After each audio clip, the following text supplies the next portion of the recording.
नमस्ते, आप देख रहे हैं न्यूज़ 18।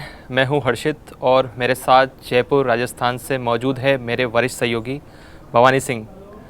भवानी जी, राजस्थान में हलचल मची हुई है। अब आप ही बता पाएंगे कि राजस्थान में क्या चल रहा है। ऐसी भी सूचना आ रही है कि कुछ राजस्थान के मंत्री दिल्ली में आए हुए हैं, लगभग 3 से 4। इस पर क्या कहना चाहते हैं? सबसे पहले शुरुआत हम यहीं से करते हैं, इसके बाद सिलसिलेवार हम इस जो हमारा विषय है उसको आगे बढ़ाएंगे। हर्षित, पूरे राजस्थान में एक चर्चा शुरू हो गई है। आपने सही कहा कि राजस्थान के मंत्री दिल्ली क्यों आ रहे हैं और क्या हो रहा है, और ये चर्चा पूरे राजस्थान में है कि आखिर ऐसा क्या हो रहा है कि अचानक एक के बाद एक मिनिस्टर दिल्ली जा रहे हैं। अभी तक की जो अभी तक की जानकारी है उसके मुताबिक अभी तक 4 मिनिस्टर हैं जो दिल्ली जा चुके हैं। गृह मंत्री अमित शाह से इनकी मुलाकात हो चुकी है, और जो हमारी जानकारी उसके मुताबिक इन्होंने समय नहीं मांगा था। इन मंत्रियों ने अमित शाह ने इनको बुलाया था। अच्छा। इन मंत्रियों को, उन मंत्रियों में जो सबसे बड़ा नाम है वो किरोड़ी लाल मीणा अलग मामलों को लेकर चर्चा के अंदर रहते हैं। दूसरे मंत्री हैं गजेंद्र सिंह खींवसर, स्वास्थ्य मंत्री। तीसरे मंत्री हैं मदन दिलावर, शिक्षा मंत्री। और चौथे मंत्री है कन्हैया लाल चौधरी। वो जल्द इस वक्त उनके पास में पीएचडी है, खासतौर पर क्योंकि उनके पास जेजेएम का बड़ा काम है। अब अचानक, क्योंकि ये चर्चा इसलिए है कि पिछले 2.5 साल में कभी ऐसा मौका नहीं आया तब राजस्थान के मंत्रियों को, गृह मंत्री को बुलाना पड़ा, उनसे बात करनी पड़ी। और इस बात को हर्षित आप समझ सकते हैं कि गृह मंत्री अमित शाह बुला रहे हैं तो वो कुछ सरकार के कामकाज को लेकर या प्रोग्रेस रिपोर्ट को लेकर नहीं बुलाया जाता, या फिर उसके बाद में ऐसी कोई योजनाओं की चर्चा को लेकर नहीं बुलाया जाता कि आपके डिपार्टमेंट में क्या चल रहा है आप बता दीजिए। राजस्थान के मंत्रियों को सीधा बुला रहे हैं। इसका मतलब समझिए कि इसका मतलब है कि राजस्थान के अंदर कुछ न कुछ ऐसा चल रहा है जिसको ठीक करना चाहते हैं। क्योंकि बंगाल के बाद में, बंगाल चुनाव चल रहे थे, अलग लगातार कई स्टेट्स में इलेक्शन चल रहे थे। अब ऐसा लग रहा है कि राजस्थान पे फोकस है कि राजस्थान के अंदर जो कई शिकायतें, कई तरह के इश्यूज हैं उनको ठीक करना। अब ठीक करने की शुरुआत कैसे हो, क्योंकि कई सारे सवाल इसलिए हैं कि जिन मंत्रियों को बुलाया गया वो सब चर्चा के अंदर रहते हैं, अलग अलग विषय हैं जिसकी वजह से चर्चा में, और उनको लेकर, इन मंत्रियों को लेकर कई बार ऐसी चर्चा उठी कि इसकी वजह से क्या राजस्थान की जो भजनलाल सरकार है उसकी साख कहीं दांव पर तो नहीं है। इन मंत्रियों की भी अपनी अपनी आपत्तियां हैं, तो इसलिए इनको बुलाना काफ़ी मायने रखता है। और लंबी चर्चा हुई है इनके साथ में, इनको बुलाकर काफ़ी डिटेल में इनसे बात की गई है। पहले हम हर्षित बात कर लेते हैं किरोड़ी लाल मीणा की। किरोड़ी लाल मीणा को पहले वो गए थे सोमवार को वो राष्ट्रीय अध्यक्ष से मिलते हैं, बीएल संतोष से मुलाकात होती है। उसके बाद में शुक्रवार को वो वापस आ जाते हैं। शुक्रवार को उनको गृह मंत्री की ओर से एक मैसेज आता है, गुरुवार को एक दिन पहले, और शुक्रवार को उनकी मीटिंग थी। फ्राइडे को उनकी मीटिंग होती है। वो भी एक बड़ी फाइल लेकर गए, उन्होंने खुद ने फोटो भी जारी कर दी अपने सोशल मीडिया अकाउंट पर कि उनकी मुलाकात हुई है। अब मुलाकात क्या हुई है ये काफ़ी अहम है, उनको क्यों बुलाया गया ये भी काफ़ी अहम है। 2-3 चीज़ें हैं। किरोड़ी लाल मीणा, ये जब सरकार बनी तब से लेकर अब तक ऐसा लग रहा है कि एक तालमेल, मुख्यमंत्री के साथ उनका तालमेल नहीं बैठ पा रहा है। उसकी 2-3 वजूहत है। एक तो राजस्थान के अंदर 4-5 ऐसे मुद्दे थे जो किरोड़ी लाल मीणा चुनाव से पहले उठाते रहे, चुनाव जीतने के बाद में उनको ऐसा लगता है कि जो मुद्दे उठा रहे हैं वो उस पर काम नहीं हुआ। दूसरा, क्योंकि अभी सबसे ज़्यादा वो चर्चा मैंने जो नकली बीज है इसकी छापेमारी को लेकर, पूरे राजस्थान में अलग अलग जगह उन्होंने छापेमारी की। उसके बाद में खुलासा हुआ कि उन्हीं की डिपार्टमेंट के जो अफसरों ने घूस खा ली और पैसा खा लिया, और उसके बाद में वो पकड़े गए तो एक एफआईआर दर्ज हुई उनके खिलाफ एंटी करप्शन ब्यूरो ने। अब एंटी करप्शन ब्यूरो की एफआईआर है, वही सबसे बड़ी एक विवाद की वजह बनी, क्योंकि उसके अंदर जो नाम लिखे हुए हैं एफआईआर के अंदर, जो अफसरों को पकड़ा हुआ अलग है, उसमें एक लिखा हुआ है कि डॉक्टर, एक लिखा हुआ सतीश। अब ये डॉक्टर और सतीश, इनको लेकर किरोड़ी लाल मीणा कुछ दिन पहले एंटी करप्शन ब्यूरो के ऑफिस पहुंच गए। उन्होंने कहा कि पूरे राजस्थान में ये परसेप्शन बन रहा है कि डॉक्टर मतलब किरोड़ी लाल मीणा, क्योंकि राजस्थान में किरोड़ी लाल मीणा को डॉक्टर के नाम से कहा जाता है, क्योंकि वो वैसे भी पैसे से भी डॉक्टर है। तो उन्होंने कहा कि ये परसेप्शन बन रहा है कि किरोड़ी लाल मीणा इस भ्रष्टाचार में इन्वॉल्व है और उनका नाम डॉक्टर इन्वॉल्व। उन्होंने कहा अगर मेरा नाम है तो मुझे अरेस्ट कर लीजिए। और दूसरा सतीश उनका एक पीए है, 2 पीए हैं, एक सरकारी पीए सतीश गुप्ता है, एक सतीश मीणा है। तो उन्होंने कहा सतीश नाम कौन है, आप इसको डिफाइन कीजिए। सतीश कुमार है, सतीश मीणा। अब सतीश कुमार एक लैब के इंचार्ज है, कहा जा रहा है कि ये दोनों ही जो डॉक्टर और ये सतीश है, ये जो नकली खाद बीज की जो हमारी जानकारी है उसके मुताबिक लेब से जुड़े हुए लोग हैं, लेकिन उनका नाम डिफाइन नहीं किया, इसलिए कंफ्यूजन हो गया और इसको साफ भी नहीं किया। एंटी करप्शन ब्यूरो ने भी कोई सफाई नहीं दी कि ये कौन है, तो इस वजह से वो नाराज चल रहे थे। अभी कुछ दिन पहले पांचना बांध का जी सर भवानी जी, लेकिन ये कितना हास्यास्पद लगता है कि एफआईआर के अंदर नाम सिर्फ डॉक्टर लिखा गया है, सिर्फ सतीश लिखा गया, तो ये तो मतलब असमंजस है ना इसके अंदर कि आप किसको मेंशन कर रहे हैं, तो ये तो आधी अधूरी एफआईआर हो गई है। इसमें कई सारे सवाल कंफ्यूजन खड़ा होता है, और वो भी तब जब आपका मंत्री आपत्ति कर लेता है, तो जाहिर तौर पर एफआईआर के अंदर शायद एंटी करप्शन ब्यूरो को आगे आकर साफ कर देना चाहिए कि इसका मतलब ये है। उसको जानते हैं अलग चीज़ है, लेकिन नाम है पर्टिकुलर कि ये डॉक्टर के नाम से ये है और सतीश के नाम से ये है, इसका नाम ये है और ये इसकी ये पद है, ये सारी चीज़ें जानकारी होनी चाहिए। जाहिर तौर पर उनको लगता है कि ये मेरी साख का सवाल है, मेरे पे सवाल खड़े हो रहे हैं, तो इस वजह से सवाल है। हालांकि सवाल तो फिर भी उन पे खड़े होंगे, क्योंकि नहीं जो एफआईआर लिखने वाले जो जिम्मेदार हैं, जिन्होंने एफआईआर लिखी होगी, तो क्या उनमें इतनी समझ नहीं है कि एफआईआर पूरे नाम से दर्ज की जाती है, या हमेशा ऐसा ही होता है राजस्थान के अंदर कि आधी अधूरी एफआईआर लिख दो, और ये तो एक तरह से गुमराह करना एक तरह से। देखिए अर्षित, कई बार एफआईआर के अंदर ऐसे हो जाता है, लेकिन क्योंकि ये जो एफआईआर थी ये कोई छोटी मोटी एफआईआर नहीं थी। एंटी करप्शन ब्यूरो एक बड़ी यूनिट है, सीधे मुख्यमंत्री के अंडर में आती है, और जब वो एफआईआर दर्ज करती है तो सारे तथ्यों को देखने के बाद में करती है, और जाहिर तौर पर ये गलती नहीं होनी चाहिए थी, ये ठीक होनी चाहिए थी। अब कितनी सच्चाई है, अब क्या मैसेज देना चाहते हैं, कुछ लोग कहते हैं कि इसका पॉलिटिकल मैसेज देने की कोशिश की जा रही है, तो अब इसका मतलब क्या हुआ, क्योंकि उन्होंने काफ़ी हंगामा, वैसे किरोड़ीलाल मीणा को भी एंटी करप्शन ब्यूरो को ऑफिस नहीं जाना चाहिए, उनको सीधा मुख्यमंत्री के पास जाना चाहिए था, क्योंकि एंटी करप्शन ब्यूरो मुख्यमंत्री के अंडर में, और वो खुद मंत्री है, कैबिनेट मिनिस्टर है, वो मुख्यमंत्री से कह सकते थे कि ये सब चीज़ें ठीक की कराई जाए, उनको बोला जाए कि ये गड़बड़। अब उसके बजाय उन्होंने भी एंटी करप्शन ब्यूरो को, एक मंत्री आप अंदाज़ा लगाइए कि अब जब किसी दफ्तर में जाए और अफसर को कहे कि आप मेरा नाम क्यों लिखा या गलत है, तो आप मुझे अरेस्ट करिए, अगर सही है तो, नहीं तो साफ करिए, तो वो भी तो ठीक नहीं बैठता, मुख्यमंत्री के पास जाना चाहिए। तो कोई एक तरह से पॉलिटिकल ड्रामा काफ़ी हो गया। और किरोड़ीलाल मीणा जी भवानी जी, जिस तरह से पूरा मैटर चल रहा था, लगातार जिस तरह से छापे मार रहे थे किरोड़ीलाल मीणा, उसके बाद इस तरह की एफआईआर होती, भ्रष्टाचार की आरोप भी लगते हैं कि उनके जो इर्द गिर्द लोग रहते हैं वो पैसा वसूली कर रहे हैं जो छापामारी के नाम पर। आपकी भी ऑफ द रिकॉर्ड बात हुई होगी किरोड़ीलाल मीणा से, तो आपकी बातचीत जरूर हुई होगी, क्या बोला उन्होंने, क्या बताया? बिल्कुल, ये जैसे ही ये एफआईआर हुई तो बड़े सवाल खड़े हो गए। हमने खुद ने कवर किया, सभी चैनल ने कवर किया था, जितनी रेड हो रही थी लगातार, गंगानगर से लेकर किशनगढ़ से लेकर जयपुर तक सब जगह रेड हो रही थी।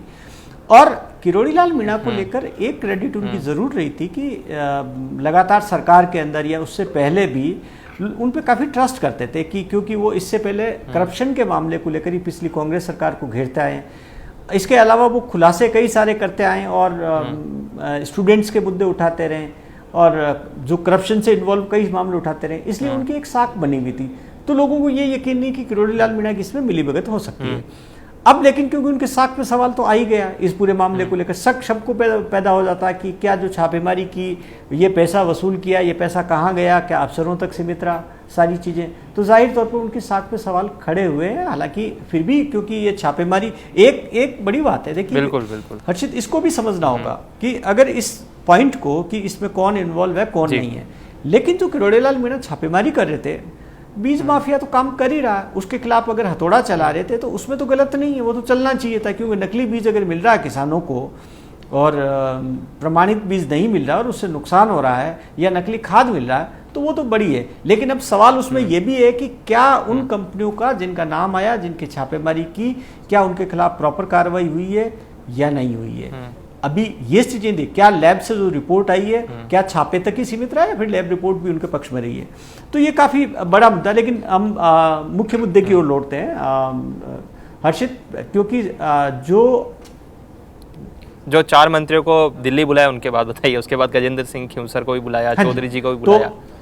अब क्योंकि इस पूरे मामले में किरोड़ी लाल मीणा की जहाँ तक बात है, किरोड़ी लाल मीणा ने अपनी शिकवे शिकायत जो रखी होगी, लेकिन उनको जो हमारी जानकारी है उनके मुताबिक उनको एक मैसेज शायद देने की गृह मंत्री की ओर से की गई है, क्योंकि इससे क्या होता है कि अगर किरोड़ी लाल मीणा मुद्दे उठाते हैं, सामने खड़े होते हैं, पासना मान का हुआ जब उन्होंने धमकी दे दी कि मैं इस्तीफा दे दूंगा अगर इस मामले का समाधान नहीं किया, तो इससे सरकार के सामने चुनौती और कई सारी समस्या, मुख्यमंत्री भी जब तक हमारी जानकारी है कि आलाकमान को इसके बारे में कई बार बता चुके हैं। तो ये पहले से बातें किरोड़ी लाल मीणा को लेकर काफ़ी चीज़ें थी कि वो मामले उठा रहे हैं जिसमें सरकार दबाव के अंदर है, कई मामले में जहाँ विपक्ष को मौका मिल जाता है। और किरोड़ी लाल मीणा का भी ये ग्रीवेंसेस था कि जिन मामलों को पिछली बार कांग्रेस सरकार में उठाया उन मामलों में आज एक्शन नहीं हो रहा है, इससे हमारी साख पे सवाल खड़ा होता है। तो वो अपनी बात रख के गए, लेकिन जो मुझे लगता है कि अमित गृह मंत्री की ओर से उनको कहा गया होगा कि क्योंकि वो एक संजीदा बड़े नेता हैं जाहिर तौर पर, और इससे सरकार की साख पे सवाल खड़े नहीं होने चाहिए, वो अच्छा काम कर रहे हैं अलग चीज़ है, लेकिन इस बात का भी ध्यान रखें, शायद उनको हिदायत दी गई हो। एक दूसरा, अब जो सवाल जी, तो ये गजेंद्र सिंह खींवसर को मैं दूसरे सवाल पे आता हूँ कि गजेंद्र सिंह खींवसर को क्यों बुलाया दिल्ली? किरोड़ी जी का तो मामला सही बात की आपने गजेंद्र सिंह खींवसर का। गजेंद्र सिंह खींवसर तो बहुत कम लाइमलाइट में भी नहीं रहते हैं, लेकिन उनके पास जो मंत्रालय है वो लाइमलाइट वाला है, स्वास्थ्य मंत्रालय, जो सीधा लोगों की सेहत से जुड़ा हुआ है। और स्वास्थ्य मंत्रालय में पिछले वक्त कई दिनों महीने भर में काफ़ी कुछ हुआ। कोटा के अंदर जो महिलाओं की प्रसूताओं की मौत हुई है, अपने आप में बहुत बड़ी बात है कि 5 महिलाओं की मौत हो जाती है। फिर उसके बाद में आप देखिए कि बीकानेर में किस तरीके से सेम केस आता है, फिर जोधपुर के अंदर आता है। तो राजस्थान के अंदर इसको लेकर एक तरह से सवालों के घेरे में खड़ा हो गया स्वास्थ्य महकमा कि अगर डिलीवरी वाली महिलाएं, अगर उनकी किडनी फेल हो जाती है, आप देखिए कि हुआ क्या, कोटा के अंदर किडनी फेल हो गई, हाँ, मल्टी ऑर्गन फेलियर बताया गया, हाँ, फेल हो गई। वहाँ पर एक इंजेक्शन पाया गया कि जो ऑक्सीटोसिन इंजेक्शन देते हैं वही नकली था। खुद गजेंद्र सिंह खींवसर पब्लिकली ये कह रहे थे, मीडिया के सामने कई बार कह रहे थे कि वहाँ तो इंजेक्शन में पानी था, ऑक्सीटोसिन, तो फिर कैसे होता। फिर इसका मतलब वो कह रहे हैं कि मौतें उससे हुई है, जबकि डिपार्टमेंट कह रहा है कि मौतें उससे नहीं हुई है। इससे छवि खराब हुई। दूसरा, उन्होंने जो बयान दिए इस दौरान, उसने ज़्यादा नुकसान किया पार्टी और सरकार के सामने साख का, क्योंकि उन्होंने कहा कि महिलाएं, बीकानेर में बयान दिया कि जो महिलाएं अंदर वो आई है प्रसूताएं, क्या वो पैदल आई है या नाचते गाते आई है। अब नाचते हुए आई महिलाओं को ये कहना कि बीमार महिलाएं जो गई थी अस्पताल के अंदर, क्या वो नाचते हुए गई, तो ये बड़ा मुद्दा बन गया। कांग्रेस को मौका मिल गया, काफ़ी घेराबंदी हुई। फिर उसके बाद में ये शांति नहीं हुआ, फिर उन्होंने सवाल उठा दिया। उन्होंने कहा था कि टेम्परेचर हो सकता हो कि ये तो राजस्थान में 48 डिग्री टेम्परेचर और बीकानेर में वहाँ पर इस वजह से ये हुआ, यानी कि गर्मी की वजह से। तो गर्मी की वजह से क्या मौतें हो सकती है, अगर हो अस्पताल में आने के बाद मौत होती तो सरकार की साख पर सवाल है। ऐसे ही उन्होंने कई सारे बयान दिए। जयपुर में भी फिर उन्होंने कहा कि यहाँ तो भटकते भटकते आती है महिलाएं। तो महिलाओं के बारे में जो शब्द किए गए उससे एक तरह से काफ़ी कांग्रेस और विपक्ष उनके पीछे पड़ गया और इससे सरकार की साख को लेकर बड़ा सवाल खड़ा हुआ। दूसरी बात एक और हुई कि WHO ने पहली बार ऐसा हुआ लंबे समय बाद में देखने को मिल रहा है कि विश्व स्वास्थ्य संगठन भारत सरकार को ये जानकारी मांगता है कि कोटा के अंदर जो महिलाओं की मौत हुई उसको लेकर रिपोर्ट मांग लेता है। तो आप अंदाज़ा लगाइए कि जिस मामले को, राजस्थान के मामले को लेकर भारत सरकार को स्वास्थ्य मंत्रालय को जवाब, विश्व स्वास्थ्य संगठन WHO को जवाब देना पड़ रहा है। हाँ, तो अपना आप ही बड़ी बात है। जब ऐसे इंटरनेशनल एजेंसियां जब पूछने लग जाए राजस्थान के मामलों को, तो जाहिर तौर पर उनको लगता है कि चिंता का मामला। तो मुझे लगता है कि गजेंद्र सिंह को 2 हिदायत दी होगी। वो जब गृह मंत्री से मिले थे शुक्रवार को, उनकी भी शुक्रवार को मुलाकात हुई, उनको बुलाया गया।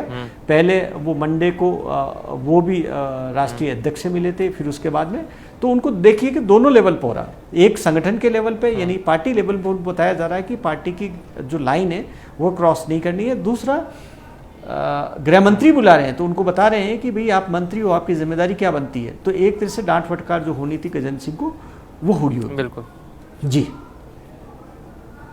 तो ये कहना चाहते हैं कि जो जिस तरह से उन्होंने गैर जिम्मेदाराना बयान दिए उसकी पेशी उनकी दिल्ली में हुई है। मोटे तौर पे यही लग रहा है कि इसके बारे में ये इनकी पेशी हुई है, इसको लेकर हिदायत दी गई है खास तौर पर।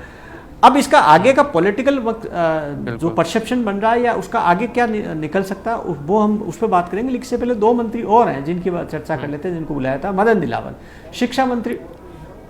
एक तो मदन दिलावर है, उनके पास दो बड़े महकमे, एक शिक्षा विभाग है, अपना आप में बहुत बड़ा विभाग है, दूसरा उनके पास में पंचायत राज विभाग है। अब पंचायत राज विभाग इसलिए है कि राजस्थान में जो पंचायत संस्थाओं के चुनाव होने, जो पंचायतों के चुनाव है वो काफ़ी टाइम से पेंडिंग है। कोर्ट में सरकार में बॉल गेम चल रहा है, लगातार विपक्ष आरोप लगा रहा है कि सरकार डाल रही है जानबूझकर, डर के मारे पंचायत चुनाव नहीं करा रही है। सरकार कह रही है कि ओबीसी कमीशन की रिपोर्ट नहीं आई। अब वो पंचायत विभाग क्योंकि मदन दिलावर के पास में जाहिर तौर पर वो चुनाव कराने, और वो राजनीतिक रूप से बीजेपी के लिए काफ़ी अहम है। एक दूसरा, शिक्षा मंत्री मदन दिलावर भी अपने बयानों को लेकर काफ़ी विवाद में रहे, काफ़ी जो हाँ वो भी काफ़ी चर्चा में रहते हैं। वो भी टाइम टू टाइम कुछ ना कुछ ऐसे बयान दे ही देते हैं जिससे बवाल होता है। तो वो बयान लेकिन वो बयान देते हैं, लेकिन उनको लेकर कई सारे सवाल हैं कि क्या उनका शिक्षा विभाग वो डिलीवर कर पा रहा है। स्वास्थ्य मंत्रालय और शिक्षा विभाग दोनों के सामने दोनों को लेकर सवाल खड़े हुए हैं कि क्या ये डिपार्टमेंट उस तरीके से जो उम्मीद की जा रही थी क्या कर पा रहे हैं। वो कई सारे सवाल, तो मुझे लगता है कि गृह मंत्री ने मदन दिलावर से ये भी कहा होगा कि भाई आप अपने डिपार्टमेंट पे फोकस करिए, उसके अंदर कुछ अच्छा करिए जिससे कि हम बता सकें। एक दूसरा, पंचायतों के अंदर क्योंकि पंचायत राज के चुनाव होने, उस पर फोकस करना, एक बयानबाजी से थोड़े से दूर रहें, डिलीवरी पे ज़्यादा फोकस करें। तो ये एक मकसद मदन दिलावर को रहा होगा बुलाने का। ये थे हमारे साथ भवानी सिंह जो जयपुर से हमारे वरिष्ठ सहयोगी। राजस्थान के अंदर राजनीति में क्या हलचल है, किस तरह से जो 4 जो मंत्री हैं उनको दिल्ली तलब किया गया, राजस्थान में जो मंत्रिमंडल उसमें फेरबदल की क्या क्या संभावनाएं हैं, राजस्थान की राजनीति में क्या हलचल मची हुई है, उसे काफ़ी विस्तार से भवानी जी ने आपके सामने रखा है। उम्मीद है कि आपको उनकी बातें ज़रूर पसंद आई होगी। हम फिर से मिलेंगे, राजस्थान के अंदर जो राजनीति है उसके अंदर जो नई चर्चाएँ होंगी, इनसाइड स्टोरी लेके आएंगे हम। तब तक देखते रहिए न्यूज़ 18।